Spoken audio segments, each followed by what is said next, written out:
So hello guys, welcome to my channel Superhumans, and in this video I'm going to teach you about how to create a hair for a 3D character in Blender. So let's go. तो shift दबाइए, curve मेनू में जाके path select कीजिए और दूसरी बार shift दबाइए, curve मेनू में जाके सर्कल सिलेक्ट कीजिए। अब हमको दोनों को x डिग्री के ऊपर x एक्सिस के ऊपर रोटेट करना है, तो RX90। अब दोनों की साइज़ को छोटा करना है तो शिफ्ट सिलेक्ट करके दोनों को सिलेक्ट कीजिए और S दबा के आप दोनों को छोटा कर सकते हैं और फिर कंट्रोल A दबा के स्केल कर दीजिएगा, क्योंकि हमने ऑब्जेक्ट मोड में उसको स्केल किया है। तो अब हम पाथ सिलेक्ट करके वो जो राइट में मेनू में जाके ग्रीन कलर का आइकन है उसको दबा के बेवल में जाके ऑब्जेक्ट में, और आपको सिलेक्ट उसमें जाके सर्कल को कर देना है। तो आपको ऐसा कुछ दिखेगा। करने के बाद फिर आप उसको रोटेट कर दीजिएगा RY90 और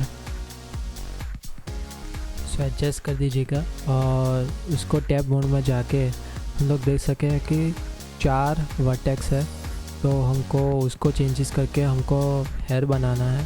तो क्या करना है, अगर आपको चाहिए कि वो कौन सा पाथ सिलेक्ट करता है तो जाके नॉर्मल्स को आपको क्लिक कर देना होगा। फिर उसको एक एक करके वर्टेक्स है तो उसको बदलना होगा। तो अगर आप सर्कल को इस शेप में रखेंगे तो आपको जो हेयर है उसका स्ट्रक्चर वैसे ही दिखाएगा। तो मैं शुरू स्केल करता हूँ, फिर S दबा के दोनों को स्केल नहीं कर सकते, आपको एक एक करके ही स्केल करना पड़ेगा। तो स्केल कर दीजिएगा, और अब मैंने जो स्ट्रक्चर बताया है उसके जैसा स्ट्रक्चर बना दीजिए। फिर आपको आगे का बताऊंगा कि वो हेयर जैसा स्ट्रक्चर कैसे होता है।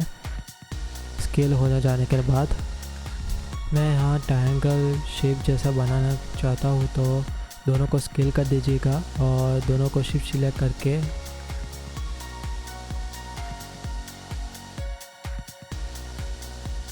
और ट्रायंगल जैसा शेप बनाइए। और फिर आपको लग रहा होगा कि वो ऐसा डिफरेंट किस्सा है, और पाइप को जैसे स्ट्रक्चर को सिलेक्ट कीजिए और 4 पॉइंट है उसको लास्ट एंड के पॉइंट्स को हम लोग को क्लिक करके अल्ट एस दबा के उसको साइज़ कर देंगे। S से साइज़ चेंज नहीं होगा, और हम लोग उसको टर्न भी कर सकते हैं। तो कंट्रोल T दबा के उसको आपको जैसे भी मर्जी हो तो टर्न कीजिएगा।